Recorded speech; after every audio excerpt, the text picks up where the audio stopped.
Nice to have you where you've been. Showtime is back better than ever. He's got the Sacco, Trayton, Benz. I took the year off after my win. New team, you year, new opportunity. I can read you like a magazine.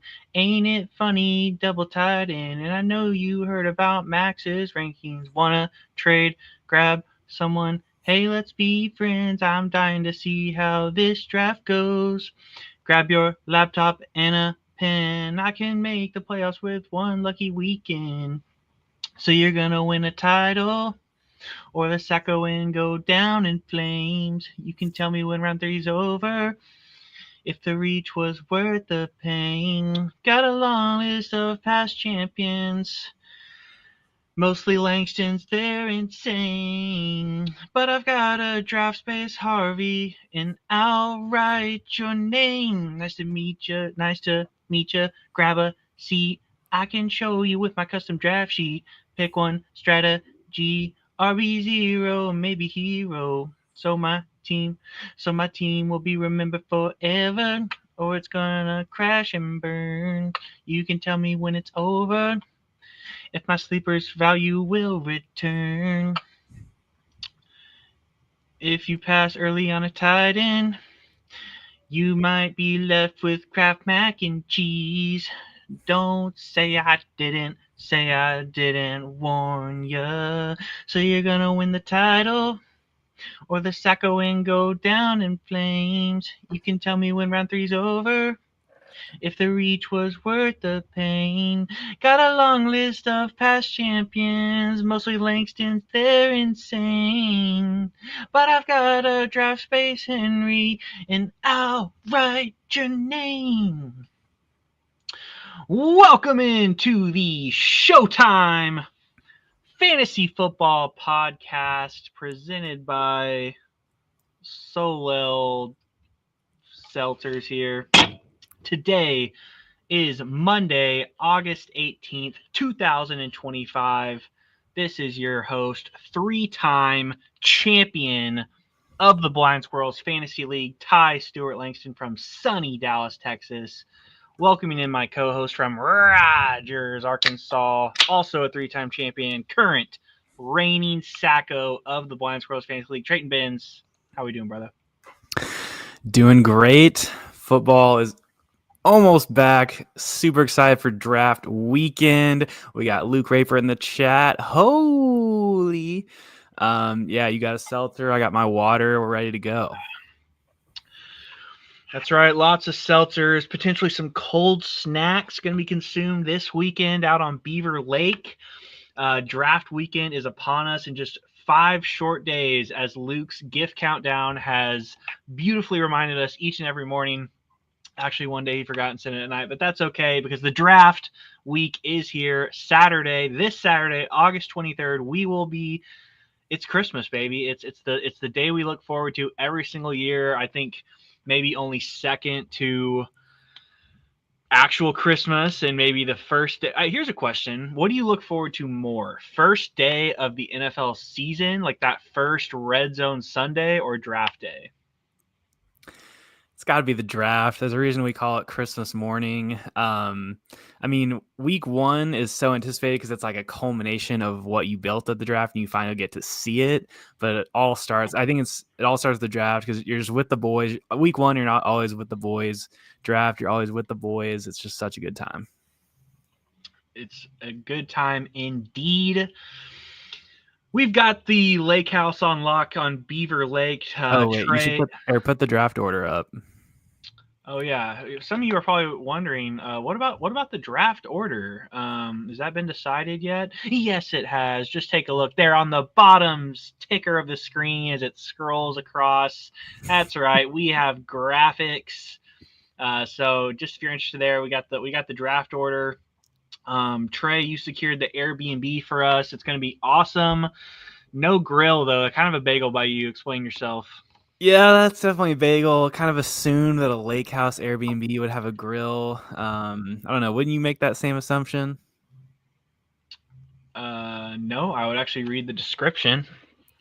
Either way, it's looking pretty sick here with the Airbnb. We've got there's I don't know if you've looked through the Airbnb at all, but it's pretty sick overall. There is a pretty big couch and draft area with we're gonna have a lake view while we draft. I don't know if you saw that. We're actually gonna be able to see the lake while we draft. Pretty sick overall. There is, I think, like 2 bedrooms with queens, and then there's one room that has 2 queens and 2 singles. Not really sure how we're doing the whole who's in the room with 6 people situation. I honestly might just sleep on the couch, but I don't know. What do you think? Just kind of first come, first serve. Champion gets his own room. Any opinions on that?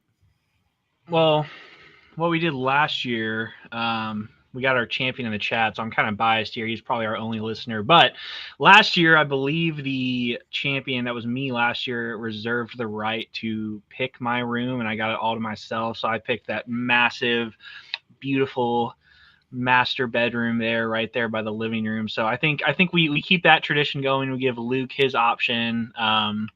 We want him to get too comfortable. That way he, is resting on his laurels coming to the draft. Or the rest of us don't even need sleep. We're going to be up all night trying to catch him, making rankings adjustments, doing mock drafts.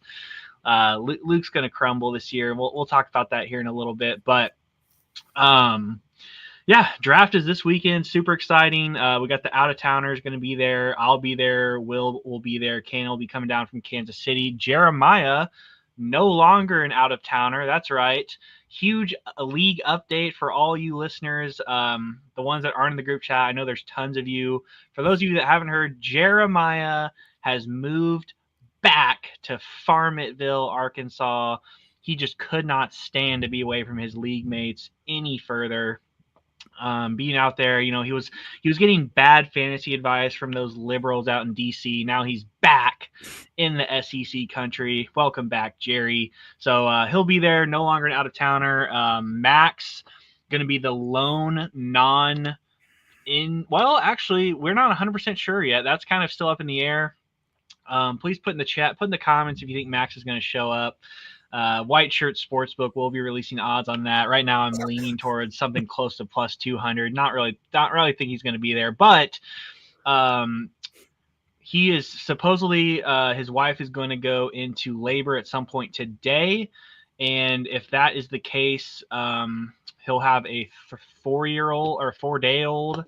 On Saturday. So I don't think he's going to be here, but hopefully he'll at least be available to text in his picks. If not, I believe he has chosen Spencer Brown as his proxy. So going to Yeah, have I at mean, least 9 blind squirrels in person. worst case scenario, he can just send the magazine with someone, and then they could just use that to make his picks. That's right. Just tell us what edition and we'll buy it and just go ranking for ranking. So all right, let's get into a little bit of a 2024 recap. Luke won, whatever, nobody cares. All right, 2025. No, I'm just kidding. All right, Luke, we'll give you a little bit more than that. Wait, are you gonna put up the banner? No, this actually didn't make the banner list because it's so irrelevant. But yeah, Luke takes down the 2024 championship, beating Cole in the finals 354 to 259. Some of the studs on Luke's team were Joe Burrow, Jamar Chase, James Conner, Kyren Williams. 2 years in a row of Kyren Williams taking home the fantasy championship for a blind squirrel. A-Chain as well, similar theme there. JMO had a lot of good players. I know Luke's here in the comments, but we did reach out to Luke for a quote. His wife is also expecting, and Luke gave me this quote via text. Look, I'm excited to be a dad and all, but let's be real. My daughter's not going to remember being born. Everyone in this league will remember me winning this championship. So, Dad of the Year candidate Luke Rapert, as well as 2024 Blind Squirrels champion. And I'm going to put up a poll in the YouTube chat if I can ever figure out how to do it. This is going to be A, B, C, or D. The poll is best middle name for Louis Rapert based on his fantasy title. So A is Louis Jameson Rapert. B, Louis Aubrey Rapert, C. Louis James Rapert, and D. Louis Chase Rapert. There were a couple other ones in there I could have gone with. Thought about a Louis George or a Louis Raiders defense, but decided to stick with the four: Louis Jameson, Louis Aubrey, Louis James, and Louis Chase Rapert. So if I can get this poll up in the YouTube, please vote on that because that's actually what they're going to use for Louis' middle name. All right, now we will. Oh, do you have anything to say about 2024? No, it feels like a pretty forgettable year. Not really sure anyone's going to No, remember the no, results of the everyone's going to year either remember the way. year of the Sacco. Yeah, tough year for you. You started out pretty good. I think you were 6-3 at one point, and then everything just kind of fell downhill from there. You dropped Chase Brown for Mike Gesicki. You traded Bucky Irving for Jonathan Brooks. Just so many. I know you're kind of turning the page. Not really want to think about it, but just any words about 2024? What happened? How did you get a Sacco? Yeah, 2024 overall was just a tough year for me. A lot of things going on. I feel like I just wasn't focused on the eye. My eye wasn't really on the prize. Um, and just overall, things just went downhill. A lot of things I couldn't control. A lot of things I could. We learned a lot of tough lessons last year. Mike Gesicki was probably the biggest mistake I've ever made in my life. Twice I dropped Charbonnet for him later in the year, actually. So, yeah, overall, I'm just kind of licking my wounds from last year. Never feels good to be the Sacco. But, I play for either first or last, and I got last. So sounds like this year I'm going for first. Yeah, sure, buddy. For me, it was just kind of a ho hum year. I kind of took the year off, coming off my 2023 championship, put up a respectable 8-5 season, but missed the playoffs on a tiebreaker with Will and Jerry, who also both went 8-5. I was in Cancun, feet kicked up with a margarita for the last 4 weeks of the season, completely irrelevant, I believe, with Cannon. So it's always a good when you can have a year with no Sacco playoff appearance and also no. Well, it's not nice to have no actual playoff appearance, but worse things can happen. So, all right, now what we're going to do is a segment we've done here for the last 2 years. We are going to grade the Sacco ship. All right. So, I've had lots of Saccos in this league. I've been it twice. Now you've been it twice. We've had Jerry be the Sacco, Josh be the Sacco, Luke, Andrew. I think the only two people that have somehow narrowly escaped the Sacco are Oracle and Cole at this point. Cannon. Oh, yeah. God dang it. We need to get Cannon a Sacco. All right. So, grading the Sacco ship. Just a quick recap for those of you that may not have been paying attention this offseason. So, Trey was the Sacco, Luke, his champion. That means he gets to choose the punishments. The punishments that have been completed so far would be the wheel punishment, which was completing a 500 plus piece puzzle in a dark closet with nothing but a headlamp, and I believe that had to be live streamed on Instagram. That was a while back at this point, so I don't 100% really remember how that went. I just remember you freaking sucked at it. And then the other punishment you've done has just been the what I'm labeling Instagram suckfest, where you just posted these pre-scripted videos that were super cringy that Luke made you read and post every single day. Really more of a punishment for him, if you ask me. He had to go through the effort of making all that crap, like the highlights and everything. So you just kind of posted on your story. But yeah, I mean, as the Sacco, it's maybe hard for you to be objective here, give your thoughts on your own Sacco ship. But what do you think of the job Luke's done as your Sacco commissioner? What do you think of the punishments he's come up with? And then how would you grade your own execution of the given punishments? Yeah, my champion's taking it pretty easy on me, honestly. We haven't really had the controversy that we've had in years past where there's just constant bitching between the Sacco and the league. Oh, I don't want to do this. I'm not doing this. It's been probably one of the easiest and quietest Sacco ships. Now, I don't know if y'all have like a Sacco group text where there's a lot of action that I'm just not in, but it feels like it's been pretty straightforward, pretty easy overall. The puzzle, I mean, it was straightforward. It was difficult. I feel like I had to spend a lot of time on it. I got a lot of shit for the puzzle. Listen, the puzzle, you can't just do a puzzle in the dark with a headlamp, okay? I know everyone was like, "Oh, I could do it so easy." No, you couldn't. It was difficult. Got it done though. It was a fun little custom puzzle by Luke there. That was a funny punishment. And then the Instagrams were obviously pretty easy on my end, really just reading into a camera. But I did get a lot of questions from my coworkers about what's going on with Champ Week and all this stuff. And so I think he got the desired effect where a lot of family and friends was following along. And it was definitely a blow fest for Luke. And then we've got the national anthem, not to forget, coming up on draft day. I've been getting my vocal cords ready, trying to memorize the lyrics, get my pacing going. But that one's pretty easy overall, too. I mean, it's literally just like a minute or two before the draft. So, yeah, overall, I feel like I got it off pretty easy. I've executed everything without really bitching or any hiccups. And so, for that standpoint, it's been like a lot better than a lot of other Sackos just because there's been no issues. I think it's been decent content. We'll see how the national anthem goes.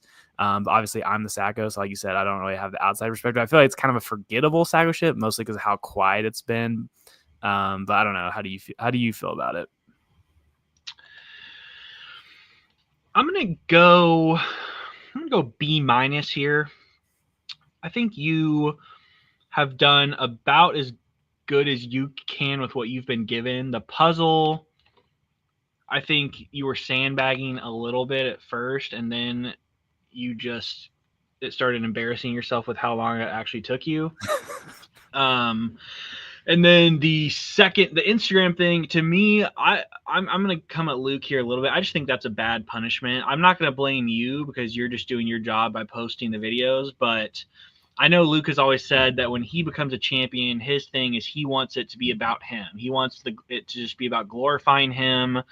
But in reality, no one else gives a shit. And even the people in the league, I mean, I didn't even watch most of those videos because I didn't care that much. So I can't even imagine like random people that barely know you, like seeing you post that stuff. And you probably caught a couple of unfollows there over the course of that week. So I don't know, just pretty lame there, those videos. Just not super great for the league. And are they even saved anywhere? Like, could I go back and watch them if I wanted to? Yeah, I have them. I put them up as a highlight on my profile.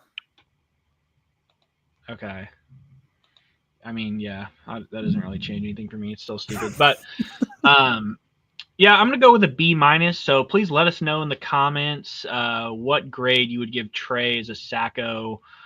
I think you definitely did better this time around than when you refused to do push-ups on the beach. Yeah, how are you feeling about the national? Are you excited about the national anthem, or you just don't even care? I don't really care. I kind of forgot that was happening. I'm assuming you're not gonna like. Do you even know the lyrics? Like, could you sing the national anthem without looking at the lyrics? I tried, and there was like one part that I kept messing up. It was like the Rockets red glare Oh, part. you've actually like been practicing for this. Yeah, I know it's coming up, so here and there I'll just kind of like if I'm on a walk or something, I'll just kind of practice it, just make sure I know it. Yeah, Oh, Luke gives. Oh, you can show comments. I guess so. Yeah, Luke Raper giving the A plus grade. He is not. He is not feeling that you got. Oh wait, okay, no, I see what he's doing there. Yeah, you got off easy. Um, yeah, so yeah, I'm gonna go with a B minus overall. Decent Sacco ship. It's never gonna be the same as it was back in the old days when we could kind of just go rampant with punishments. So in the new era of tamed Sacco ship, I think you did pretty good. If I had to compare it to last year's when Luke was the Sacco for my championship, I would definitely say mine was better just because I think the trick or treating is a little bit more of a powerhouse punishment, like one we're going to look back on 5 to 10 years and still remember. Whereas like the puzzle thing, yeah, it was funny. We'll always make fun of you for that, but like I don't know, it's not as iconic. I think. Yeah, and Luke obviously killed the trick or treating, just like getting the hot dog costume, getting all the neighbor kids to go with him. Like that was just electric. I don't actually remember Luke's other punishments though. Well, so there was the pizza review, which a Oh lot of people gosh. a lot of people weren't into the pizza review. I thought it was pretty funny. Um, yeah, please keep hating on the pizza review. I thought it was funny. And then what was the last one? Did we even do a third one? Yeah, Yeah, well, there was the phone battery thing. See, you had okay. You had the trick or treating stands out, but the other two are just the dumbest things of all time.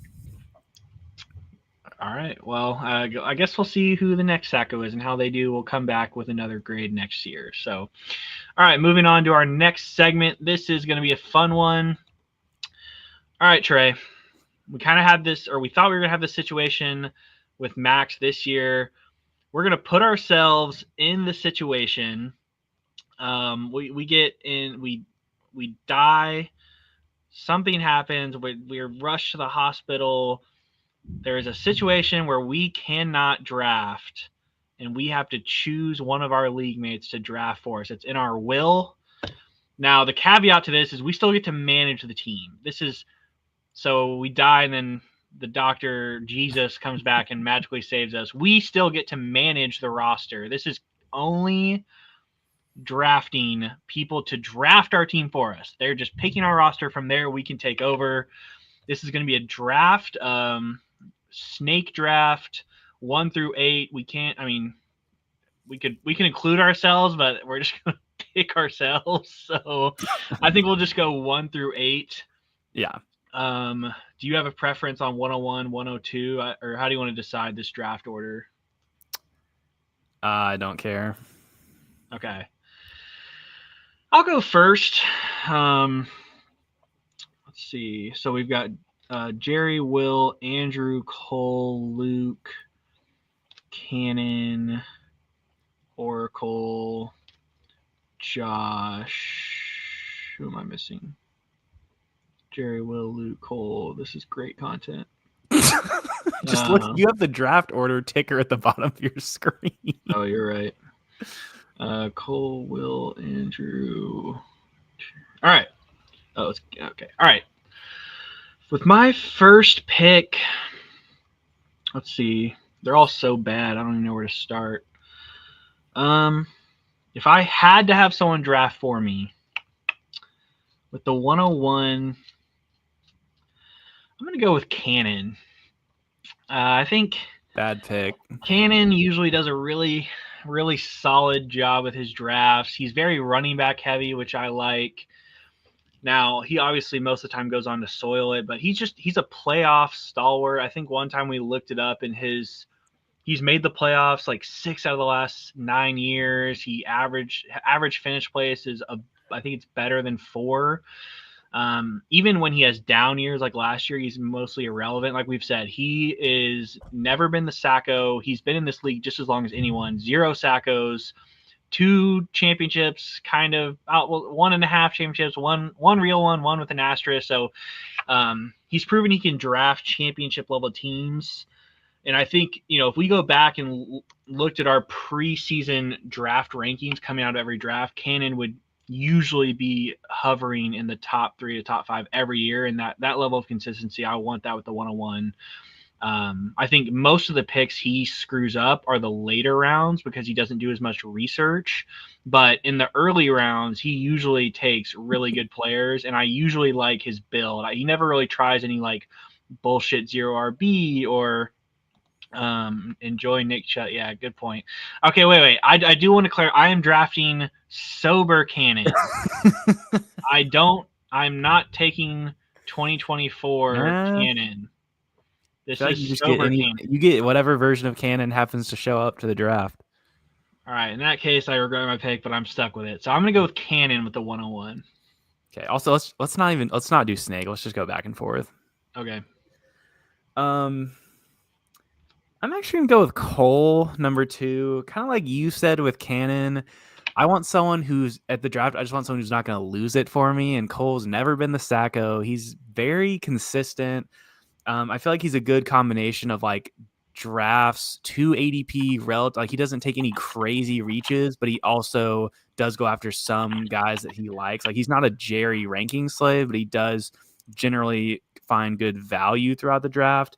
I just feel like he's probably not been as active of an actual manager with trades and waivers to make a run, but his drafts, I feel like I usually come away from the draft feeling like Cole didn't shoot himself in the foot. And if I was coming in, I would just like, the thing is, he's almost my second pick by default because I was just looking down this board and just I thought of too many ways anyone else could shoot me in the foot in the draft, and I feel like Cole would not shoot me in the foot, so he's a safe number 2. All right, let me scroll down here so I can find Cole's name to cross him out. Yeah, I didn't have anyone that's won 0 championships near my top 5, so bad pick there. All right, let's see. Cole's off the board. The second person I'd want to have draft for me, in the case of me being unable to, I'm gonna go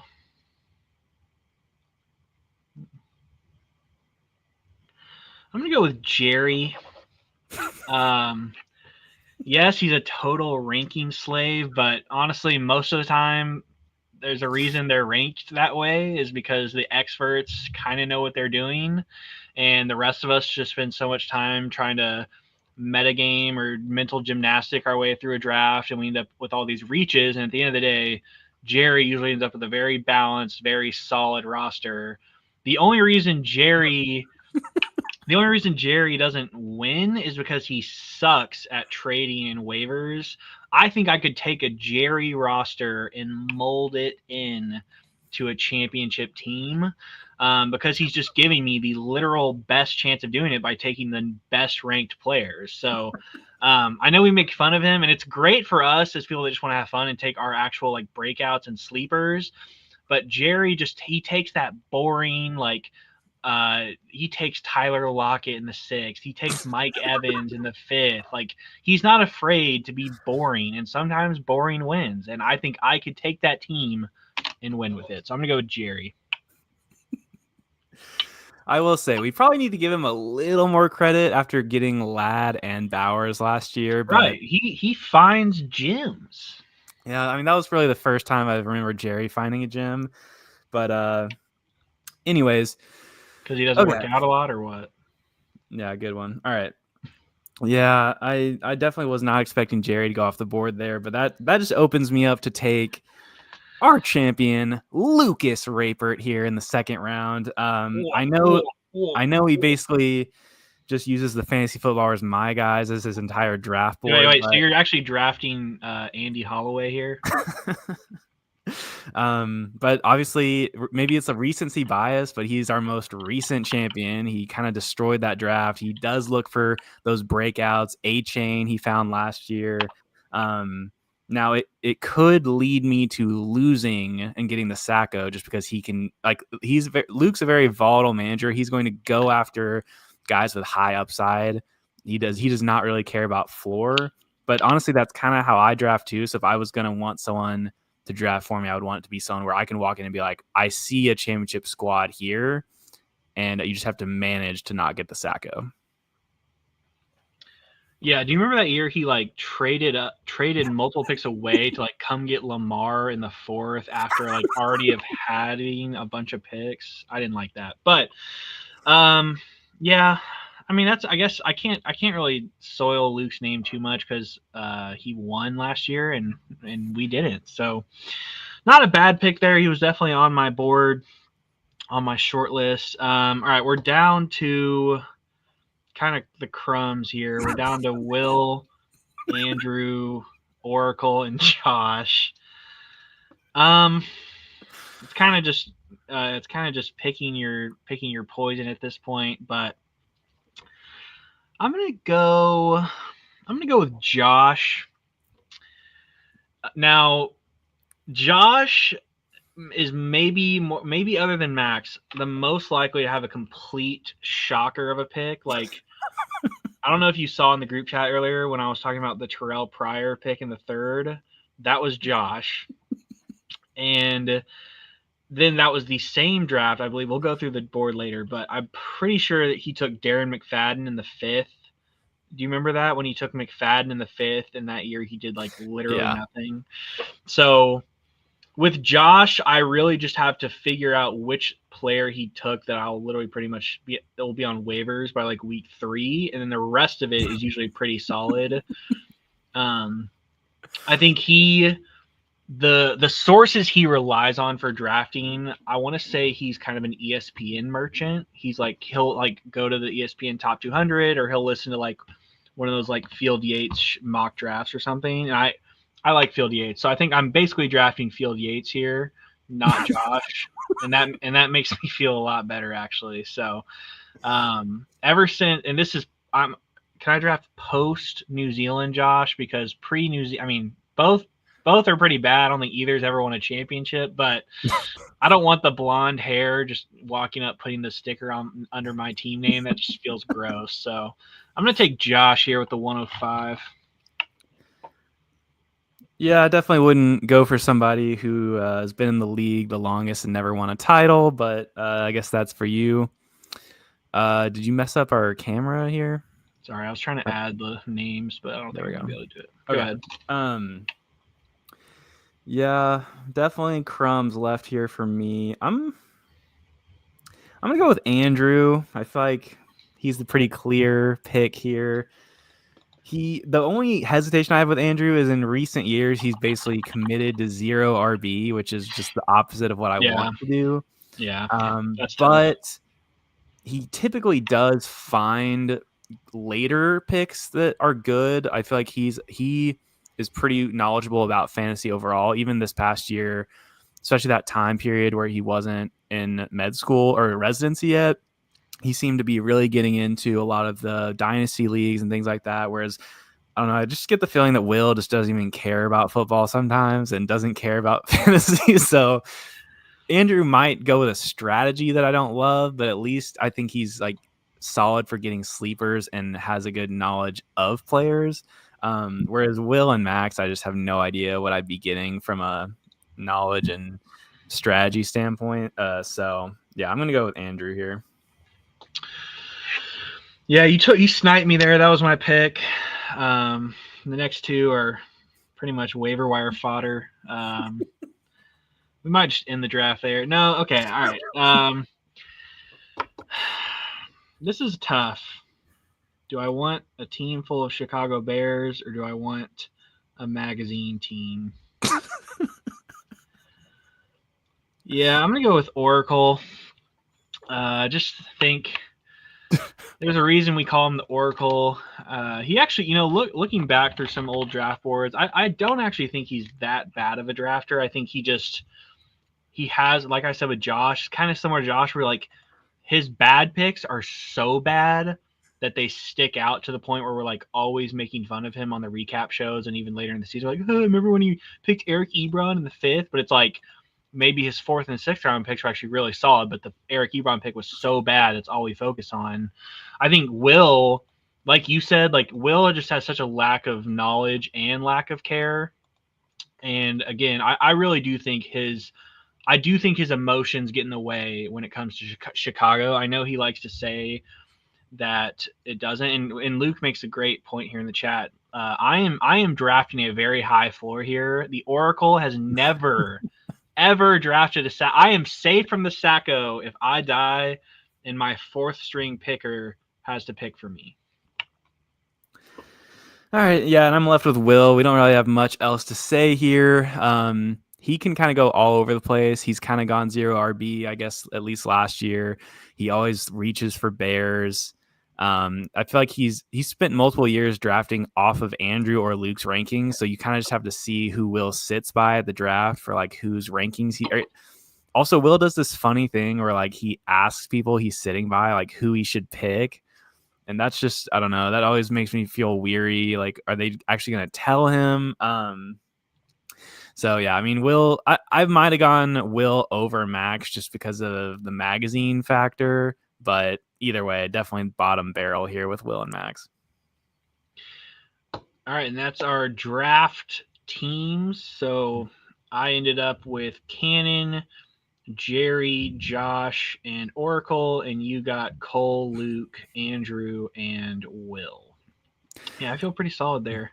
Yeah. Before we go to our next segment, I wanted to pop in there with my own little segment. Kind of since you mentioned the DMAC and the 5th thing, I reached out to the Blind Squirrels League members a couple weeks ago, asking them for some of their favorite draft weekend memories. I was going to share those with you and kind of see if you have any to add or any commentary there. Yeah. I originally told them I was going to make this like a game where I have you guess, but they ended up each of them sent in so many, it wouldn't really make sense as a game. So, but this first one definitely makes no sense now that it's not a game. But Josh said that he said that him taking DMAC in the 5th was his, and he was going to hope you didn't guess him. But either way, the next 3 all sent in like quite a few things, so I thought it was just kind of cool.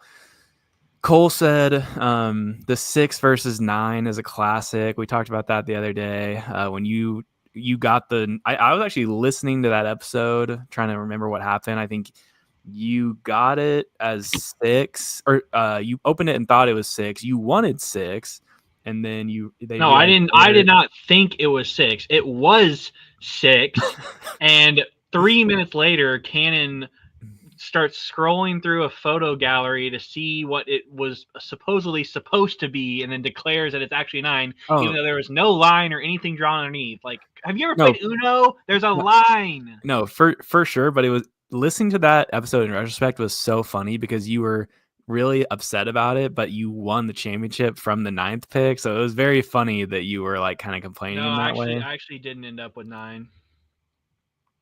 Oh, you just traded. Did you trade to 7? I ended up with 7. Yeah.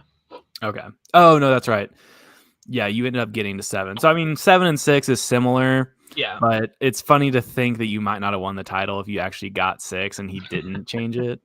Okay, and then Cole also said Luke using a driver in the golf challenge last year to save our round and the strangest shot ever. That was incredible. Like, we were screwed in a horrible spot. Luke, easily our worst player, and he just whacks a driver off the deck and gets us, I believe up and down for par maybe, and then we ended up tying, so it wasn't a big deal, but it definitely helped us not lose to y'all last year.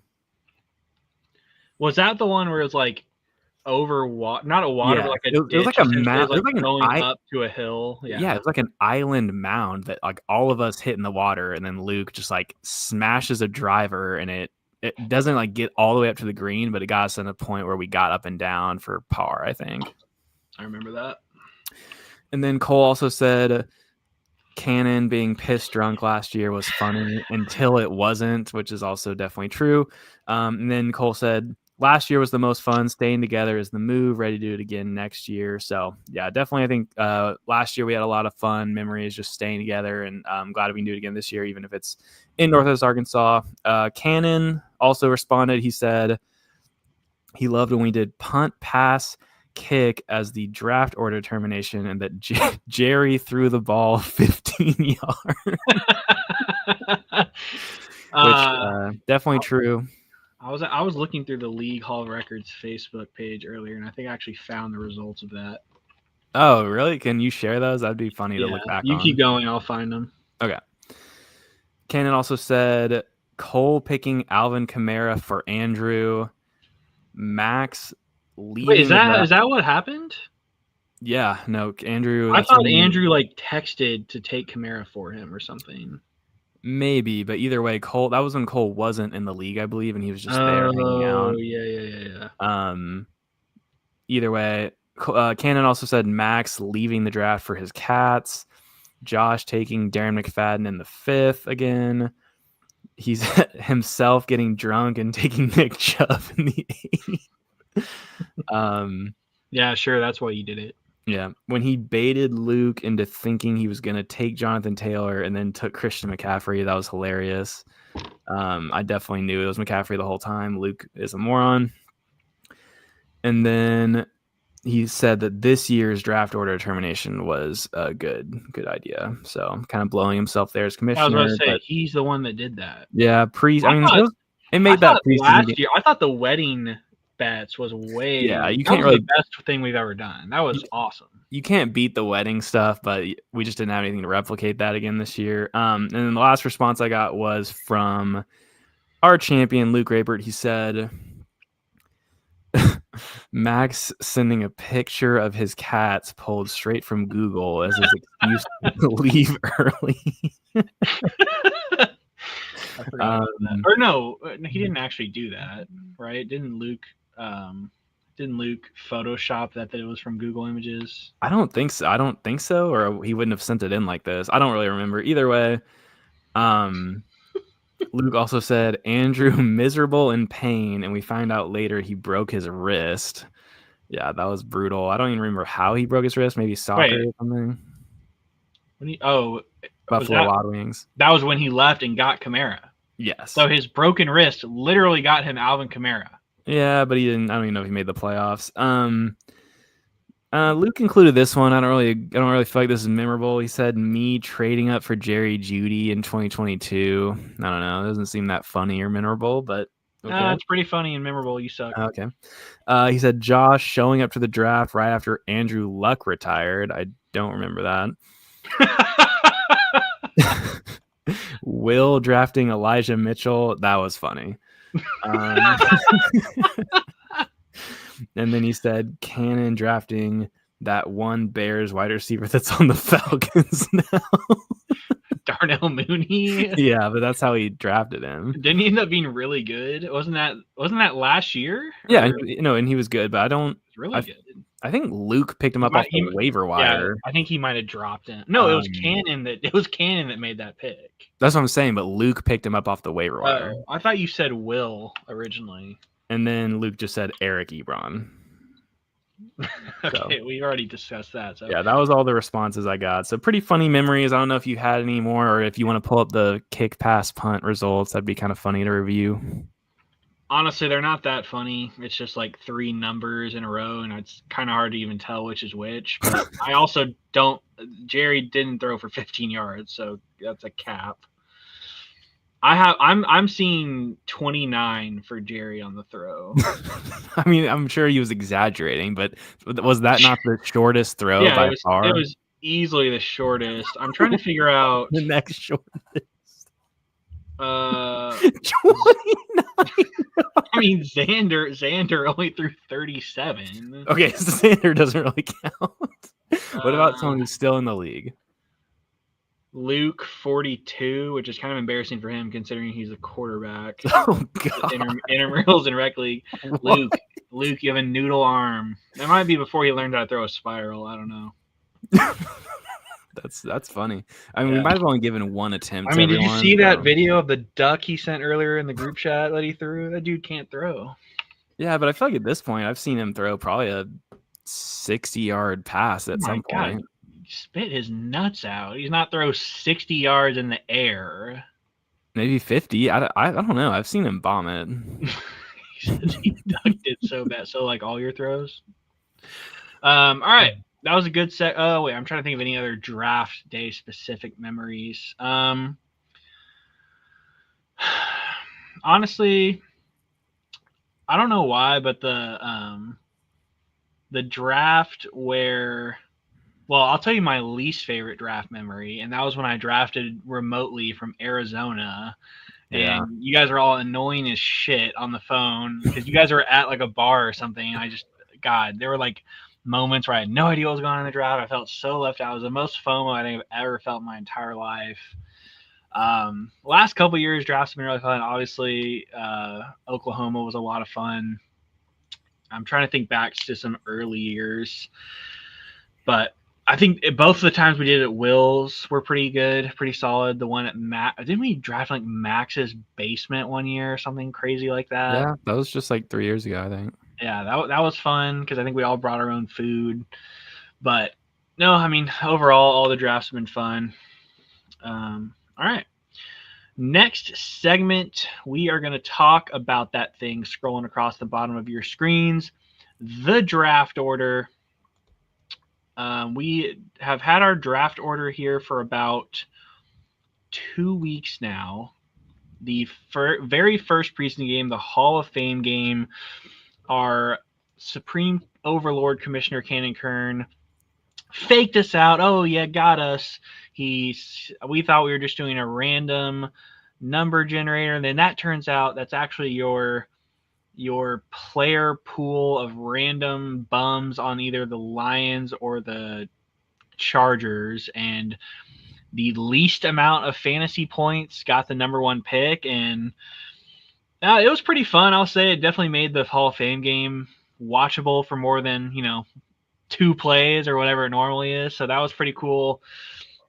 Draft order, you can see there at the bottom. You actually end up with the 101 in kind of an exhilarating fashion there. Hendon Hooker came in clutch for you, and because you were above Cole by like I think literally over 3 points, and then Hooker throws two user picks to go -4, which brought you below Cole. So you have Hendon Hooker to thank for the 101 there. Cole, I think Cole had like a combination of Hampton and Trey Harris, who ended up like basically just playing one drive and then getting pulled.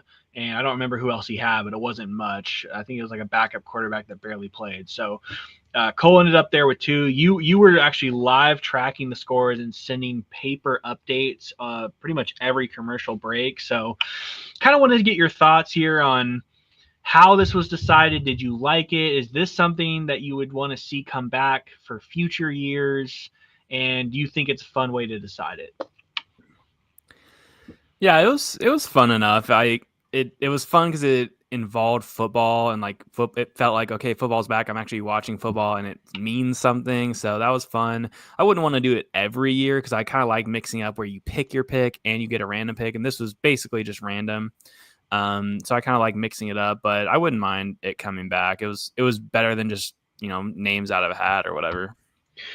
Yeah, I thought it was fun. And then all right, let's talk a little bit about the draft order itself. So as you can see at the bottom, you have the 101, then Cole, Will, Max, Jerry at the 5. Well, no, Wait. Andrew. Oh, There was wait. a trade.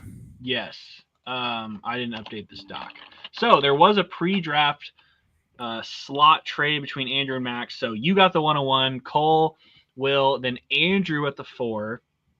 Uh, Cannon gets the 5, Jerry with the 6, Luke at 7, Max now trades back to the 8. I have 9, and Josh at the end on the turn with pick 10. So, we drafted in 4 days. Your thoughts just on the order, how it came out? How do you feel about your slot?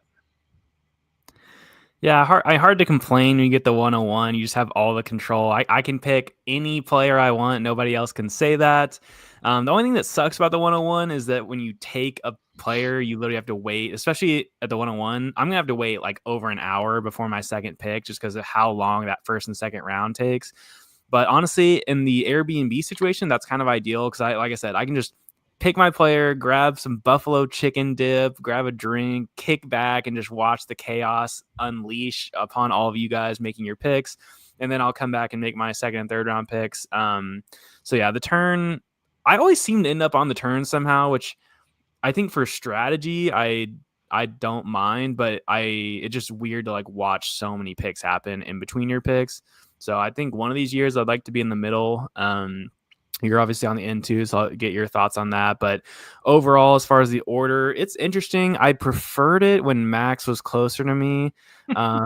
But it is interesting to see Cole, Will, and Andrew kind of leading up to me on both sides. Not really scared of that group. I feel like two of those were drafted near the bottom of our draft earlier.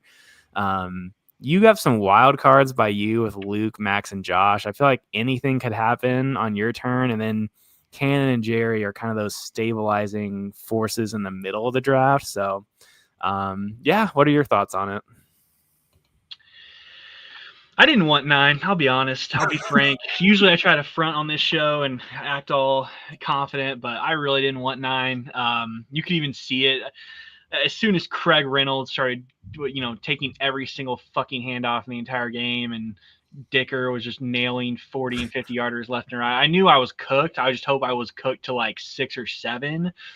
I came in wanting like I think 4 was the pick I had really picked out. 3 or 4 was like, all right, that's a dime in this because you can go Chase, Bijan, or Saquon, and then you're guaranteed one of those 3. You come back, you still have really good players at the 2-3 turn. So, yeah, didn't really like 9. I think once I realized I was going to be in the back half, I actually started rooting to get 10th. And then Josh, of course, there was like some garbage time touchdown by one of Josh's players that put him over the top and sent me back to 9. So, obviously since then I've done a ton of mocks. I've Copium is a strong force. I've convinced myself that I like 9, that I'm going to win the championship with number 9. I want to say 2017 I won the championship with 9, and then 2018 I won it with 10. So I've proven that I can make a title team happen from the back end of the draft.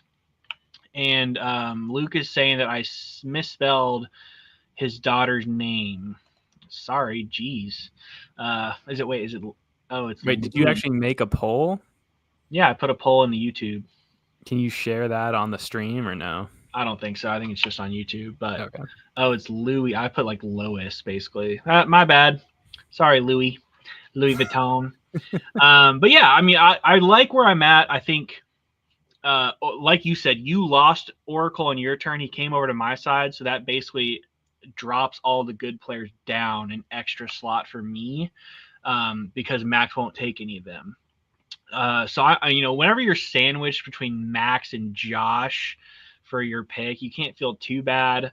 Luke is there sitting there at 7. I could definitely see Luke sniping some sleepers and breakouts for me, but again, I just need to, on the way up to Phalo, I'll listen to the footballers so I can just know who's not going to be there.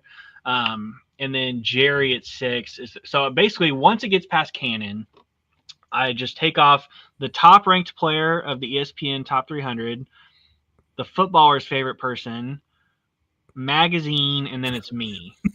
So there's really not going to be a lot of creativity between that 6 and 8 slot. So I feel pretty good about where I'm at 9. I am a little worried about, it's always tough at 9 because you have to play the turn, right? Josh has 2 picks before me. I have to kind of get there. There's going to be a lot of turns where maybe I like 2 guys or 3 guys, or maybe 2 or 3, and I have to decide which one to take at the front of the turn, because Josh will get 2 chances then to take one of them at the back. So I've got to kind of get inside Josh's head a little bit. Further in the draft, once we get to like the 6th round and beyond, I can start looking at his position and see what he needs. Like if he takes a quarterback, I know I don't need to take a quarterback at 29, 49, 69, 89, because it'll come back to me unless there's a trade. So we'll kind of play the board a little bit. I think the draft order is solid. I think a lot of people are picking different than what they picked last year. I think Oracle was actually the only one where he was last year at 4, and then once the trade happened, that changed. So everyone is picking from a different slot than they had in 2024. And that's the draft order. Please post any comments in the chat that you think about the draft order. How do you feel about your pick? And Luke, please tell me who you're taking at 7. I am crumbling mentally trying to guess. Trey, blink twice if you're taking Jamar Chase. Holy Bichon! Okay. All right. Next segment, we are going to bring this back from last year, ranking the championship teams. We did it last year. Last year was our decade mark. We got our 10th championship team with me in 2023. Now we add our 11th with Luke in 2024. And yes, that is counting Trey's double asterisk 2015 championship that we went through an alternate league and decided he would have lost if he didn't cheat. So that is easily the worst. Now we have to figure out, where does Luke fit into this ranking, into this puzzle piece. I wish I could share the screen or put the rankings on the YouTube, but we're just gonna have to talk this out. So I'll remind you what we have so far. Dead last, like I said, Trey's 2015 championship, 6 and 7, cheated, and that team wasn't championship worthy. Honestly, I feel validated just it being on the list. So, all right, we're taking it off the list then. So number 9 then is going to be Cannon's 2014. So basically, we just completely devalued the 2 Dark Ages years, and rightfully so. I mean, it was a 6 and 7 team for you and a 7 and 6 team for Cannon, and he was beating up on Daniel Perea and Noah Ewing. So let's get to the real championships. Number 8, we had you with your 2019 team.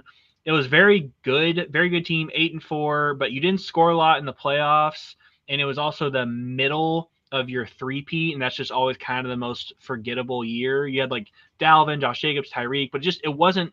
It was one of the least memorable title teams we've had, and you scored very low. You scored 203 and 210 in the two championship rounds across 2 weeks. So that's barely averaging over 100 in the championship. So that was number 8. One step above that, we have my 2016 championship. I went 8-5, scoring over 225 in both the semis and the finals. That was Lev Bell, LaShawn McCoy, Mike Evans, Brandon Cooks. Very solid team, very balanced team. In Was the that end, your first championship? my first championship there. Yep. So again, good team, just maybe not as good as some others. One step above that, at number 6, we had your 2018, your first title, 8-4, 230 in the semis, 224 in the finals, and this was the year you traded for CMC, Mark Ingram for CMC. You had Chubb, Michael Thomas, David Johnson. So just a loaded team there for you. Your first title puts you at 6. The 5th best championship in the history of this league was my 2017 team. This was a 7-6 team, so you may be thinking, dude, you only won 7 games. How are you this high? Scored over 230 in both rounds of the championship, and this was the Gurley year. This was the year I took Todd Gurley in round 2, and he just dominated, scored like 30 fantasy points a game, and just carried me on his back to a title. Always going to be a memorable year, the Gurley year in 2017. And then coming in at number 4, before we get to the podium of Blind Squirrels champions, is Jerry's solo championship in 2021. Jerry went 8-5. This was after the switch to half PPR. I don't know if it was after the switch to 2 flex. I don't believe so. No. So pretty good scores here then for him. He went 239 in the semis, 288 in the finals. And this was the year he discovered Sun God. He had Jamar Chase, Debo, Derek. This was just a classic Jerry team. Debo, Derrick Henry, Julio, Kelsey. This was one of those, ranking slaves. Just really worked out for him that year. Jerry 8-5 championship gets him at number 4. Number 3, we went 2022. This is Cannon's only legitimate championship. A 10-3 regular season record for Cannon. Really good regular season record. 10 wins, double-digit wins. I think that's the first one we've had on this list. Pretty low scoring for 10-3 in the championship rounds. 238 in the semis, 218 in the finals. Who the hell lost a championship against a 218 performance? I got to look that up. I think it might have been Will, or Jerry actually. But Cannon's team, he had Saquon Barkley, Patrick Mahomes, Devontae Adams, Kelsey, and Jamar Chase. God, you're going to see a common theme here. Jamar Chase has been on a lot of championship teams the last few years. So that makes the podium at number 2, the second best championship team in the history of this league. We've got your 2020 squad here. This got you the three-peat. One of the best things we've ever seen in this league, best accomplishments. You went 9-3, really good regular season record. You went 298 in the semis, 313 in the finals. Just absolutely blew people out of the water. This was again Dalvin, Tyreek. This was when David Montgomery had his crazy fantasy playoff stretch the last 3 or 4 games of the year. Calvin Ridley, and then Tom Brady. This was also the year that you lost your first round pick early in the year. Saquon Barkley goes down with a knee injury, and you still just tore through the league and got your 3rd championship in a row. So that was the second best. And then, do I even have to say it? We all know number 1, baby. 2023, my team, 12-1.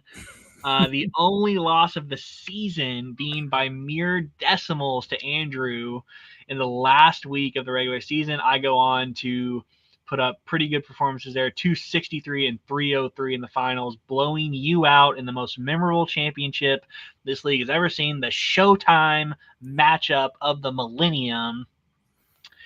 And I had Kyron, Josh Allen. I had the Allen Diggs stack, C.D. Lamb. Thank you, Will. And then this was also the year I drafted Raheem Mostert late, picked up A-Chain off waivers, had Trey McBride as well. So just a really all-around team for me. The only thing keeping me from complete mortality here is that 13. I just didn't get that 13-0. So that's still, someone else still has to climb that undefeated mountain here. And now we come to 2024. Where do we place Luke in this hierarchy? He's coming off of a Sacco, so we have a worst to first situation here with Luke.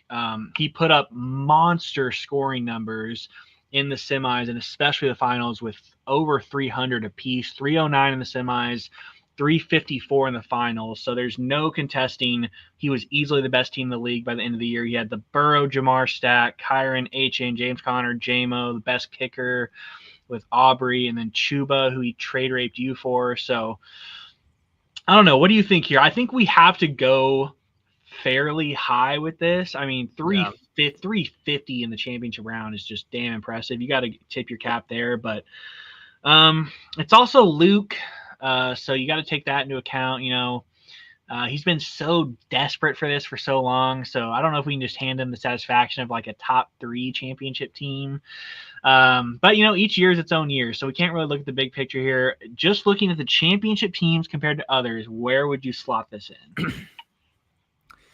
Yeah, it's tough because I think it comes down to how do you weigh like the regular season versus the final performance. Because I don't really feel like any of us viewed Luke's regular season as like, oh, he's this dominant team or some great team. Because we said earlier, I was first in the league after 9 weeks at 6-3. Because like I'm looking at down our list, and so let's just jump to that top 3. Because honestly, Jerry sitting at 4, I think it's got to be better than Jerry's.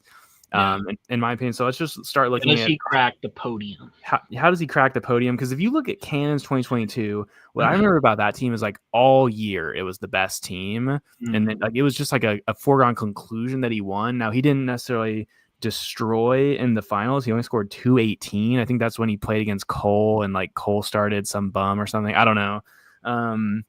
So it's hard because I think it kind of comes down to how do you view Cannon's team, because it was so dominant, but in the playoffs it didn't really perform. Whereas Luke, you didn't really view it as dominant, but then when you get to the finals, 354, that might be a record we never see beat, honestly. It was so insane. He had the Burrow Jamar stack. He found A-Chain. He had the great running backs, Connor, Chuba. They all went off.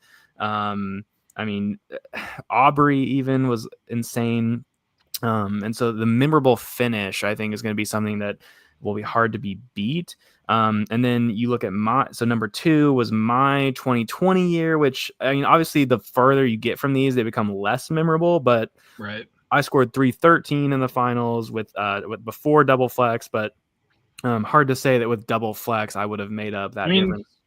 That's only a 40-point difference across 2 weeks. Yeah, you have to have that double flex score 20 both weeks, but that's not like out of the range. No, and I mean, I went 9-3, so I had a better regular season record. I'm not even sure how that's possible. Did our regular season? I guess they added a game in the NFL. Yeah, that was 17. So I mean, pretty similar there, like profile between our number 2 right now. I guess let's get this out of the way. He's not beating you. Your team 12-1, like. It's going to be, I think someone might have to go undefeated to beat your team there. But I think it kind of slots somewhere around Cannon's number 3 team, my number 2 team. Kind of depends on what you like. I'll kind of throw it to you since your team is not in the conversation here, because it's a clear one, and let you kind of slot it. Yeah. I mean, we are ranking champions, so I do think you have to value the playoff performances more than the regular season, as long as the regular season records are comparable. And to me, 9-4 is very comparable with Cannon's 10-3. It's just one game off. So I would actually propose that we slot him in there at 3. So that's behind my 2023 team and behind your 2020 team, because not only do I think your playoff performances are comparable, but to put a cap on a 3-peat with all the pressure in the world, everyone's saying you can't do it. A 3-peat, losing Saquon, you overcame so much adversity. Getting a 3-peat is one of the most impressive things in sports. So I can't put it over the 3-peat capper, but I think it fits in there at 3 over Cannon's 2022 championship. I like that. I think that's where I would have settled as well. Awesome. All right, Luke, there you go. Top 3. You made the podium. Welcome. Cannon, you're still on Mount Rushmore, just not on the podium. It's okay. All right. Now we're going to play a little game I like to call More Likely. All right, this is going to be pretty rapid fire here. What's more likely, first-time champ or first-time Sacco coming up in 2025? Now, this is we don't even know the teams yet. This is purely just based on like owner momentum. Wait, first time Sacco or first time champion? Yeah, so first time champs would be Andrew, Josh, Max, Will, or Cole. First time Sackos would be Cole, Cannon, or Oracle. Now, keep in mind, if you say most likely first time champion, that would be pretty much fading the Showtime crew, saying that we're not going to win. So just keep that in mind. I know they have the advantage on the numbers, but just keep that in mind. Yeah, I mean, I'm gonna go Sacco. I think this might be the year that Oracle finally takes a dive and gets the Sacco. He's already we say that every year. Yeah, but this year he's questionable for the draft with the birth of his child. And so this might be finally the year he does even less prep than usual, even less thinking through his picks, and even he'll be so busy with a newborn that he won't even do anyway. He might not even set his lineup for all we know. This could be the year that Max just drives himself off a cliff. And I just don't see any of those teams that haven't won it yet being primed to win it. Now it could be a surprise, but just not something that I'm really ready to say is going to happen for sure. And then, okay, let me flip it to you. If there was going to be a first-time champion of the 5, what would you pick? I'm going to go with Cole. I don't know why. I just seem high on Cole. When we did the whole pre-draft meeting and we had the discussion on who we want kicked out of our division and all this stuff, I wanted Cole out of the division and to keep Andrew, and we did the inverse, I believe.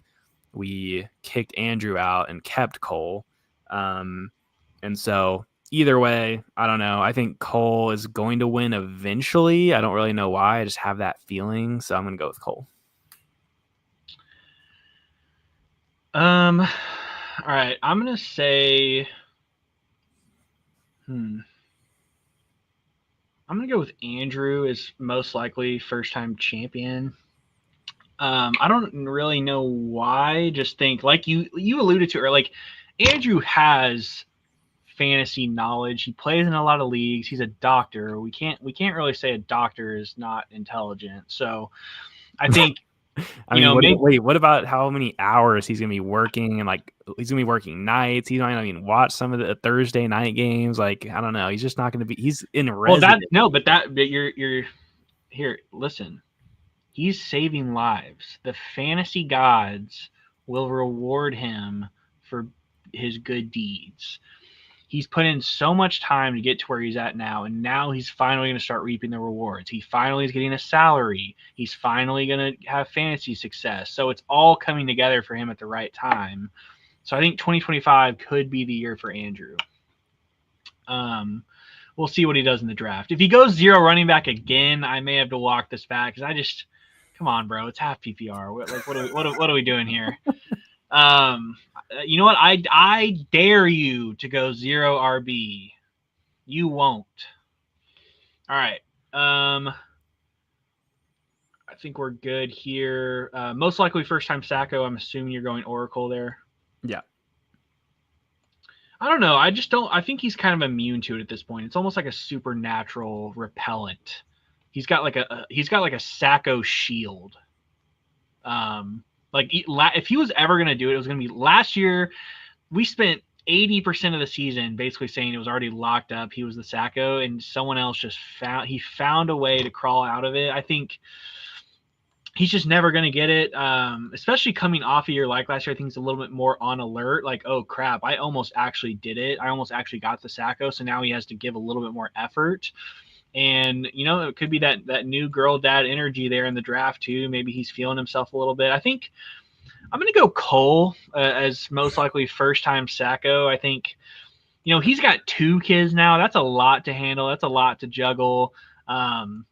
He's also more of a college football guy. So with the little free time that he has, I think he'll be spending that putting that towards watching games on Saturday, and then he won't have as much time for things like waivers and rankings adjustments and stuff like that. So I'm gonna go with Cole, most likely Sacco.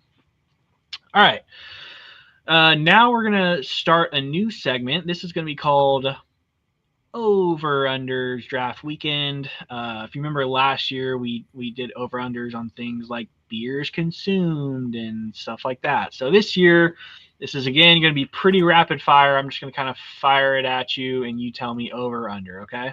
Okay. Maybe with a quick thought. All right.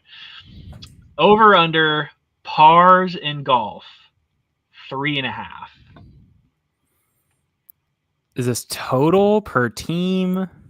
This is total amongst both group. Now I know we haven't maybe fully decided what structure we're doing for the teams, but keep in mind it's either going to be 3-team scrambles or 4 and 5-team scrambles. You set the line at 3.5? Yeah. That's a bad line. That's smashing the over. I'm assuming you think it's because like there's gonna be 0 birdies, right? Is that what you're saying? Not wait. This is pars. I have a separate line for birdies. Okay. I mean, but I guess what I'm saying is you're putting it so low because you basically think there's gonna be so many bogeys. I can't remember the scorecard from last year, but even last year when Cannon wasn't there, I'm sure we hit over 3.5 pars. Just because I played in a golf scramble last Monday. It's just so easy that if you get one decent tee shot and you just get one person up near the green, you just have to 2-putt. And what we've heard about Cannon, what I've seen from Will, Andrew, myself, how I feel with my game, especially if it's teams of 5 and 4, like that just feels like to me, I could see, almost half the scorecard being pars for both teams, or not quite, but like 6 or 7 pars. So would you take? Okay, then let me adjust the line here because clearly that's bad. I don't really know much about golf.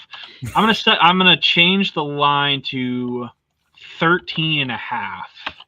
Okay, that's like a much better line to me because basically you're saying, 7 to go over 7 pars on average per team, and like I'm really not expecting many birdies at all. Maybe 3 or 4, and then a lot of bogeys, a couple doubles, maybe by one team. But I would say par and bogey is kind of what you're going to see for the most part. Maybe split that down the middle, like 40-40. So I do think I'll still go over 13.5. I think it'll be about 7 pars per team, 7 to 8 pars per team, which comes to somewhere between 14, 16. All right. And then birdies over under 1.5. Now I don't know anything about the course we're playing. I'm gonna go over just because a lot of times on those par 5s and par 4s, if you just get a couple good shots, it becomes a very easy up and down for birdie. And if Cannon is really as good as he's saying he is, if you get those extra putts as a team of 4, you're gonna get a lot of looks at birdie, and you just need to drop a couple putts. Like I'm not good at golf. I don't play golf. And last Monday in our scramble, I hit like 2 or 3 birdie putts from a decent way. It's like you can kind of get lucky. So you're taking the over on 1.5. Yeah, I think probably like 3 or maybe 3. Okay. All right. Next one, over under 6.5 running backs in the first round. Okay, so I mean Jamar, CD, and Jefferson are probably pretty clearly going round 1. So basically, just does one more receiver go in round 1? I'm gonna say it's hard here because it's like on the turn. If Josh goes running back receiver, it's like which one did he take in the first round? But either way, pick 10. Whoever he puts on pick 10. I'm gonna say under. I think it'll be 6 and 4. Okay. Under there. All right. Next one, over under in draft trades 8. I'll go under. I feel like that seems like a lot of trades. Now, you might just have like late round trades factor into this, but I feel like as far as major moves in those first 3-4 rounds, we really only usually see like 2 or 3. And then in the middle rounds, you maybe have another 2 or 3. So unless there's some like random late trades, but usually I feel like we're also tired and trading becomes pointless after like round 6 or 7. I don't remember ever really seeing a trade actually happening at round 8 or later. And so I'll say there's probably like 6 trades somewhere in that range. But yeah, I don't think I see 8 happening. All right, last one here. Over under calories consumed that day by the group 30,000. All right, let me get my calculator out. So clearly that's so in one single day, 30,000. I'll give you a hint. There's 10 people in the league. Yep. All right, got it. 3,000 calories per person. All right, now let me keep my calculator out. So if we're doing like a breakfast casserole that Luke alluded to, that's probably a good 400 calories. Okay, are we really gonna sit here and add up every dish? Just fucking are we gonna average 3,000 calories per person or not for the day on Saturday? Not quite. Oh, you're going under? Hey, but I mean, I don't know. A few of us are kind of trying to be healthier, which I know for draft weekend you throw that out, but sometimes you're kind of used to not eating as much. Also, if we do a fish fry, fish are actually low calorie, even if they're going to be fried, compared to like steak, which we had last year. So I think that the fish versus steak is going to get us under. All right, Trey, really analyzing the protein here. I'm gonna say over. We're fat as shit, and that's kind of the day that we all just give up and start stuffing our face with sweets and carbs. So over by 1,000 per person, not 1,000 total. All right, I'm gonna pull up the Commanders game here on my other monitor.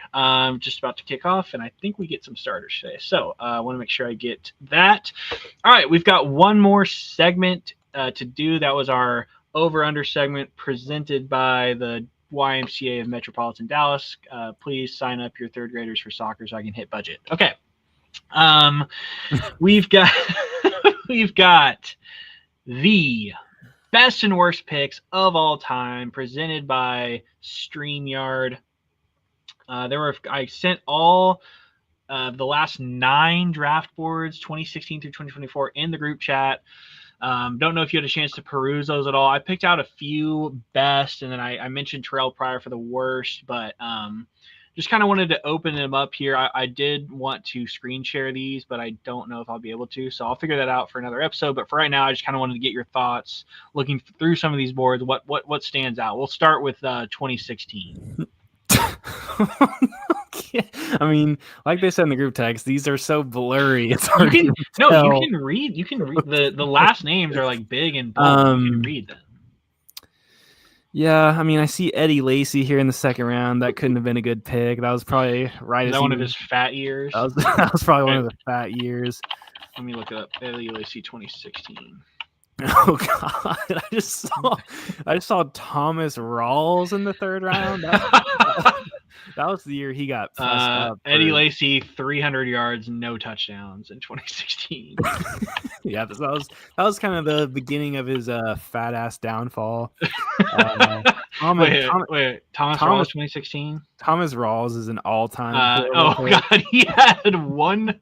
Oh no, I was looking at carries. He had 349 yards that entire season. Yeah, so pretty couple bad ones there in 2016. Yeah, the good one from Devontae Adams in round 13. That was like his huge breakout year. 1,000 yards, 12 touchdowns that year for Devontae in round 13. I couldn't figure out who that was. They went Odell first round. I don't know who that was. Probably you. I don't think so. I don't think I ever drafted like Doug Martin, Doug Baldwin. I mean, maybe shit. Oh wait, is that Jerry? I would say I was never a Michael Floyd guy either, and this was a Michael Floyd team. It's very funny seeing some of these names on. No, I know, like Phil, Charles Sims, Corey Coleman, Vincent Jackson, James Starks, Jay Ajayi. I mean, this is a throwback board right here. Steven Gostkowski, you remember him? The kicker. I will say, whoever team 7 was probably had a pretty solid team. Hopkins, Jamal Charles, but then in the middle rounds, he got Arian Foster, Melvin Gordon, Travis Kelce. Now, I don't know if this was Kelsey's good year. Well, let me look up. I don't know if that was Arian. Arian Foster might have already fallen off the wagon at that point. You're probably right. 2016. That seems kind of late for. I mean, yeah, Dude, that was the year he played for the Dolphins and got like 50 total yards. Yeah, but what did Melvin Gordon do that year? Melvin Gordon must have been a great pick. I just think it's funny that you like highlighted Arian Foster, and that was the year he sucked ass. Wait, what year is this? 2016? 2016, Melvin Gordon. Hold up, are we sure we're looking at the right board? Because I don't even have him as being an NFL player in 2016. Oh, Is this 2017? Am I tripping? this was Wait, the wait. year Oh, sorry. He was. He just they took it away because it was on San Diego and they hadn't moved to LA yet. Oh, So he was on the San Diego Chargers and he got 900 yards and 10 touchdowns. So pretty good. okay. All right, let's move. I guess 2017. Yeah. What stands out in 2017? Isaiah Crowell, round 3. That's a bust for sure. Thielen in round. He's a green sticker. Where'd he go? He's in like round 13 down there for Team Jerry. I looked it up. He had 1,200 yards and 4 touchdowns that season in round 13. Oh wow. Jordan Howard and Jay Ajayi as the 1-2 turn. That has to be an all-time horrible 1-2 turn. Who was that? It's got to be Andrew. Wasn't it Andrew? Or was it what is that team name? King of the Hill, some bullshit. I think that's Andrew, maybe. Yeah, Hunter Henry. No, wait, yeah, this was look. Kamara's down there in round 16. Okay, yeah, this was the Buffalo Wild Wings year. He started his Kamara draft with Jordan Howard, Jay Ajayi, Adrian Peterson, who could not have had a good year. No, who is that Washington running back? John Kelly, I think it was. Oh God, no, I think is it Rob Kelly or John Kelly? Maybe Rob. I don't know. I don't even remember Rob Kelly. Okay, look, Melvin Gordon. Look, it's funny. Melvin Gordon was drafted in the first round of this one next year. Yeah, that checks out. Yeah, this is the Terrell Pryor, Darren McFadden year. Yeah, Marshawn Lynch with the Raiders. I could be wrong, but I don't remember him doing much. He was a 3rd-round pick. Yeah. Wait. Yeah, I'm trying to remember that year. Lamar Miller. Honestly, the 3rd round this year was horrible. Lamar Miller with the Texans. Yeah, Crowell, Miller, Pryor. Yeah, the whole 3rd round seems terrible. All right, 2018. That's the next one. This one's a little harder to see. I think I had picked out one from this draft, though. Oh, yeah. Okay, so in round 14 of 2018, Max took James Conner with one of his last pick after he had picked a defense. And this was like, this might have been the year James Conner was like a backup to Le'Veon. Wait, this might have been the year Le'Veon. This was the year he held out because Luke picked him 1st overall. And I traded for him. This is James Conner ended up with like over 1,000 yards and 12 touchdowns this year. And you know what I can't figure out? We all knew, like, I know we drafted a little early this year, but we at least knew the Bell stuff was going on. How did Connor not go earlier just as just in case? Because we were idiots then? Is that just the simple explanation? Yeah, it also might have been early enough. Now, to your point, round 14, that's crazy. Literally after like kickers and defenses. I think it was just so assumed he was going to get it done. But yeah, that's bad. Jerick McKinnon in round 4. There's no way that worked out. That's horrible. I'm trying to look at any Devontae Freeman. This had to be the year after he was good, and I don't think he was good the next year. Is that Jordan Howard again? Was Jordan Howard like a god for a couple years? I don't think he was ever that good. That's why I was shocked to see Howard, because we just made so much fun of him going at the 1-2 turn, but he must have had a solid year to go in round 2. I was trying to figure out who this Collins is, because it's definitely not Nico. This is too early for Nico. Who is a Collins that would have been going in round 3? It's a running back. Oh, is it Alex Collins? No. What? No, wasn't there a year where Alex Collins was like a 3rd or 4th round pick for the Seahawks? Wow, that's Alex Collins went in round 3? RIP, dude. That's crazy. Oh, Jamar Higgins and Burrow and Chase Brown are all out there. All right, give me updates because I don't have it up. Okay, I think round first down they just ran up the middle or something. All right, 2019. That's the board with the weird frog sticker on Team 3. Okay. Jamar or Joe Burrow. Oh, Chase Brown out of the backfield catches a pass, and oh my God, he got crunched. Please don't be hurt. All right. Yeah, looking at this board, this is 2019. Yeah, 2019 with the frog on Team 3. So this, I don't remember who the big orange is, but Suck My Ditka had picked 2. That had been Andrew. This was a championship year for you, right? Yeah, Chris Carson in round 3 sticks out as probably a bad pick. Yeah. Sony Michelle in round 4. There's no way that worked out.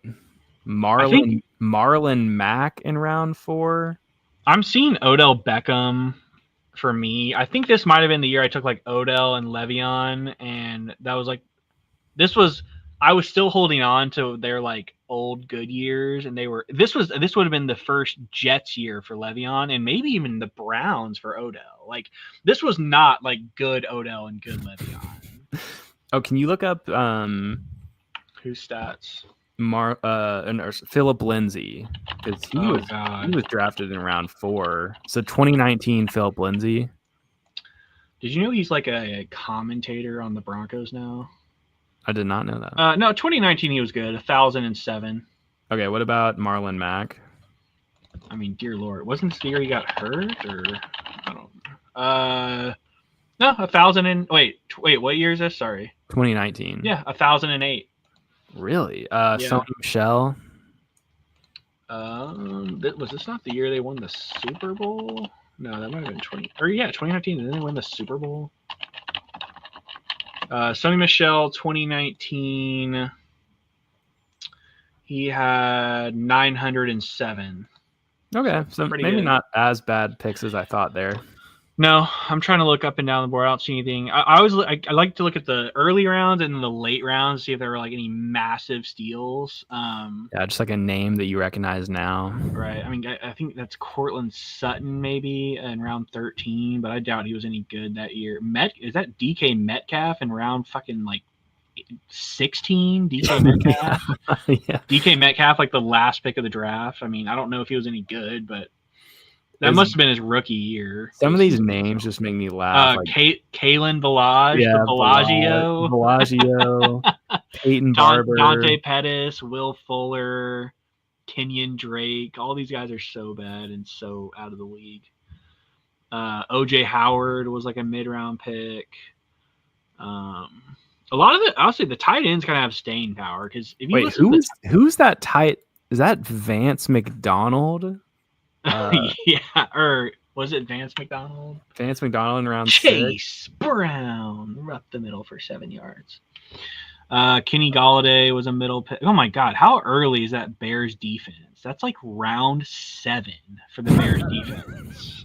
Andrew literally took oh my God, he took Jordan Howard, Tariq Cohen, the Bears D. Was this like a joke or something? He like only took Bears.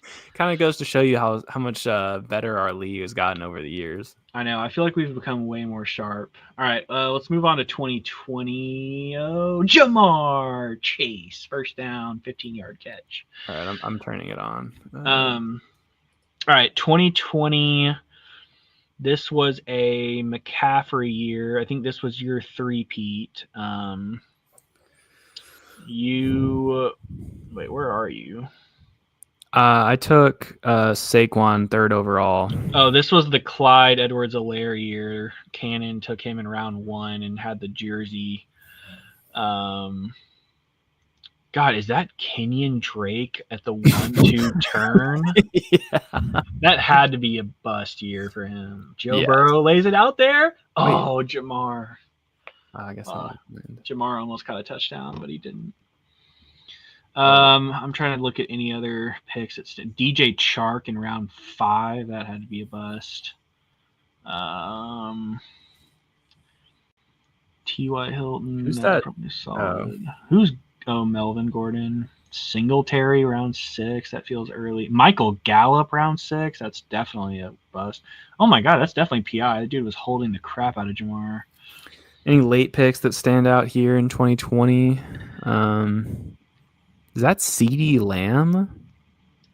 It has to be. There's no other land, but that's got to be like his rookie year. And remember, he was behind. I don't think he actually had that great of a statistical year in 2020. Let me look it up. Which Joe is great. Burrow. Ooh, drop pass. CD Lamb stats 2020 905. So I mean, Okay. 905 is good where he got him, but that's not like amazing. Yeah. Debo Debo Samuel. Debo Debo had to be Samuel was in round like 2020. 10. Who drafted him? Can you see that? Was that a Jerry? Wait, that Was might that a be Jerry Curtis year? Samuel. I can't tell. Okay, I was going to say 2020 he actually blew. So if it was That, Debo, it's not even a good pick. that might be Curtis. Oh, okay. Joe Burrow, round 14. I don't remember if he had a good rookie, or I guess he got hurt his rookie year actually. That was coming fresh off the championship. All right. Any other takeaways from 2020? What was your team here? What was your pick? Barkley, 3rd overall. Oh yeah, this was your championship year. Godwin, Ridley, is that Melvin Gordon? I guess so. Melvin Gordon. Who's the Jones running Ronald back? Jones. He was actually Oh pretty good that year. God. David Montgomery was like your freaking MVP. Bag of chips, Chase Edmonds. Who's the Henry receiver? Or no, that's a tight end. Is that Hunter Henry? Yeah, Hunter Henry. Hunter Henry and Gronk. Oh, Chase Brown at the middle. Ooh, they got down to the 1 yard line. All right, 2021. This was the year I drafted remotely from Phoenix. Just another McCaffrey 1 overall year. I'm looking for anything that stand out. This was Pitts in round 4. Must have been his rookie year. Clyde Edwards-Helaire still somehow was a 2nd-round pick even after a disappointing rookie season. There's no way. Is that Chris Carson? How did Chris Carson get picked high this many years in a row? There's no way he was good this year. Oh, Joe Burrow. Oh, he's down. He's down at the 1. Jamar Chase in round 7 had to be a freaking fleece. I think that was me actually. Yeah, I took because I also had Dobbins. This was the year I picked Dobbins around 2, and he tore his Achilles. And Was this an early draft year? Yeah, this was the earliest we've ever drafted. This was like the one we drafted like either preseason week 1 or maybe even before any preseason games. Eric Ebron here. I mean, Max took Ebron, but I don't think this was the early time he took Ebron. Looks like man coverage. Oh, they're gonna hand it off. Does he get in? Chase Brown touchdown Bengals. God, he's so good. He just soared up my rankings. No one listened to this. I hope everyone listens to this after the draft. Any steals here? Yeah, let's look at like double-digit rounds. Trey Lance, lol. Nothing really stands out. Oh, that could be Nico Collins at the very bottom, but that might have been before he was good. Tony Pollard. This might have been the year Pollard broke out. Yeah. Sun God. This was Sun God's rookie season. Or wait, that might actually be Equanimous St. Brown, actually. Yeah, I think it is. Okay. Odell somehow found his way into round 7. This was far after the cliff. All right. 2022. This is the last non-custom Blind Squirrels draft board year. This would have been the Max's basement year, I think. Yeah. And we had full attendance at this draft. Round 1 went McCaffrey, JT, Henry, Dalvin, Jefferson, Eckler, Cup, Jamar, Mixon, and Najee. Yeah, that was a bad pick by me. Najee, 1st round. Holy crap, DeAndre Swift at the 1-2 turn. That was bad. Yeah, I'm trying to look through here, see. Oh wow, Javonte Williams, pick 19. Javonte Oh wow, Williams. I that's forgot bad. he got pushed that up. Yeah, that was Pitts round 4, mid round 4. Wait, were you Javonte? You weren't Javonte. no, No, that that's was Luke. that's Luke. That was a classic. Like one of the footballers probably made him a my guy that year. Oh God, Allen Robinson, round 5. This was the year that the Rams year, maybe. Yeah, AJ Dillon, round 5. Schultz, round 6. Dear Lord, Jerry Jeudy, round 6. Let's see if there are any steals.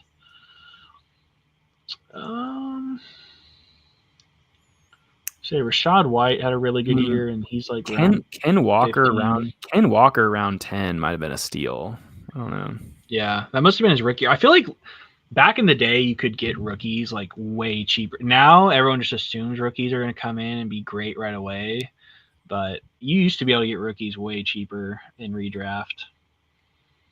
Algier round 12. That was probably before Bijan too. Pacheco round 12. That was his rookie year. Ramondre. All right, 2023. This is the first custom board year. This is the hardest one to read. I know. It was also super dark. This was you with P&L Bushes grabbing McCaffrey at the 1, and I tried so hard to talk you out of Waddle, and you just didn't listen. You took Waddle at the 2-3 turn. You went Waddle Gibbs, and Gibbs was a great pick. This was the year you took both Lions running backs. Pick of the draft here had to be Raheem Mostert in round like 13 or something like that. You drafted where in this? You drafted 7? I was 7. This was my championship year. I went Diggs, Allen, Stack, Garrett Wilson. Alexander Madison was a horrible pick. But Kamara. I forgot you took Alexander Madison. Kamara in round 7. That was the year he was suspended. Yeah, that was a great pick. And then who did I get? Yeah, Mostert. I actually took Chuba Hubbard in this draft too. I was early on Chuba. Yeah, I remember having a debate with you because you made a dumb trade. You traded Saquon, I believe, for Garrett Wilson. Yeah. And in return, I think you got Brian Robinson, if I'm not mistaken. I basically picked up a free 8th, and I used that to get Brian Robinson. Robinson probably had a solid year. I don't really remember if you started him or traded him or anything, but I just didn't necessarily agree with trading Saquon for Debo with the handoff. Debo turns the corner. Oh, he breaks a tackle. Debo is back. He is not fat. Oh wow. Samuel, he looks great. Good. All right. Honestly, and then he could have a good year. Yeah, he's being slept on, dude. All right, and then this was the year Cannon went like insane at running back. He went like Henry, Pollard, JT, and Ken Walker with 4 out of his top 5 picks. Oh, he breaks into the open field. It's Chris Rodriguez. God, the Bengals defense is. Wait, did he score a touchdown? No. Honestly, could Chris Rodriguez be a sleeper? No. All right. Any other takeaways from the Sacco? And let's look at the Sacco team. This is Luke's Sacco year. He's right there at the 3, I believe, and he actually took Jamar Chase and somehow got the Sacco. Was this a Burrow hurt year or something? Yeah, this was Burrow hurt his wrist. All right. What else do you take? I can't read that freaking board. I mean, I can read it. He took Burrow, Chase, Barkley, or I guess he traded for. Or wait, no, he ended up with Barkley. This was Ramondre round 3. Metcalf, McLaurin. Oh, remember Dalvin Cook when like people had like said he was going to come back? Was this like? This wasn't Dalvin Cook when he was on the Cowboys, was it? No, this was Jets. Jets down the Oh middle. yeah, oh, Jaden Daniels takes off with his legs. Oh, Jade hit him, Does he score? Daniels. Yeah. Gosh, he's so Oh good. God, God, he's having so him in fucking Dynasty, it's good. got to be like the best feeling in the world. Yes, he's also just God. He's such an insane player. All right. Yeah. Looking through the rest of this, nothing really stands out. God, I cannot believe you took J.K. Dobbins. Um, Wait, was this the year J.K. got hurt or what? Wasn't this the year he was like coming back from injury and then got re-injured or something? Had a setback. Who? Like you took J.K. Dobbins in round 4 here, so this wasn't last year when he was with the Chargers. He still would have been with the Ravens at this point. Yes, and he got hurt in the week one towards ACL or Achilles or something. Yeah, couldn't have seen that coming. It's okay. I took Dave. That was, I mean, Montgomery, Gibbs, McCaffrey. I was very much fine at running back. Yeah. Wait, who was my other running backs down there? Can you read those names? Mitchell. You took Give me a Kenny hint. Gainwell, Elijah Mitchell, and AJ Dillon. Okay. So, all right, and then last year's draft. This one has a way better lighting. Yeah, I think the thing we'll always remember about this is me taking ETN over Saquon, Kyron, and Derrick Henry. McCaffrey going number 1 for like the 5th year in a row. This was the year we had so many people go 0 RB or hero RB. There's Andrew there at pick 3, not taking running back till round 7. He waited till round 7 to grab a running back. But what were like the picks of the draft last year? I mean, I had a lot of them randomly enough, even though I was the Sacco. Chase Brown. Bucky. Did you draft Bucky? Yeah. Bucky Irving, great pick. Chuba.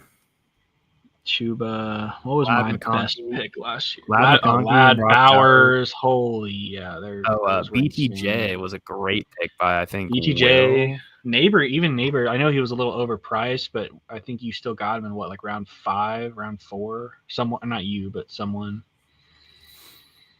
Yeah, I don't feel like you had any good picks last year, did you?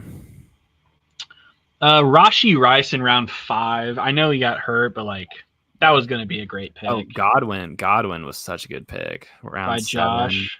I mean, he got hurt too, but he was so good. Jameson was probably a good pick last year. Dobbins was a good pick last year by me.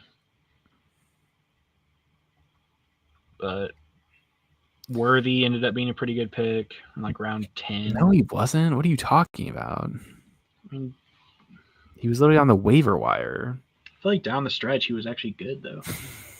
Joe Burrow was a great pick last year. Yes. All right, as we kind of finish up this nerding out on old draft boards, what are your final thoughts here as we head into draft weekend 2025? Trey with the 101. What do we think? I'm just ready. I mean, this is my favorite time of year, prepping for the draft. It's been a lot of fun, but these next 4 days are just going to go by so slow. I'm ready to get there. I love the Airbnb. Ready to sing the national anthem and make the first pick and get into it. It's going to be a fun weekend. It's always goes by fast, but also the next 4 days are just going to be so slow.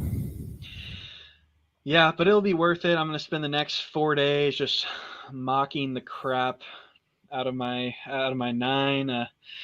I'm thinking about doing a little bit more moving up and down the board this year. So if you're sitting there and you're not loving the board, or I have a pick that you really want someone to hit me up, I'm very, very open to trades this year. So should be a fun draft. I think we'll see everybody here in a couple of days. But just wanted to say thank you guys all for listening to this pre-draft episode of the Showtime Fantasy Football Podcast. We will be back with you next week to break down the draft. That's right. We're going to have our drafted team rankings along with our best and worst picks of the 2025 draft. For now, we will see you guys at Beaver Lake. Later.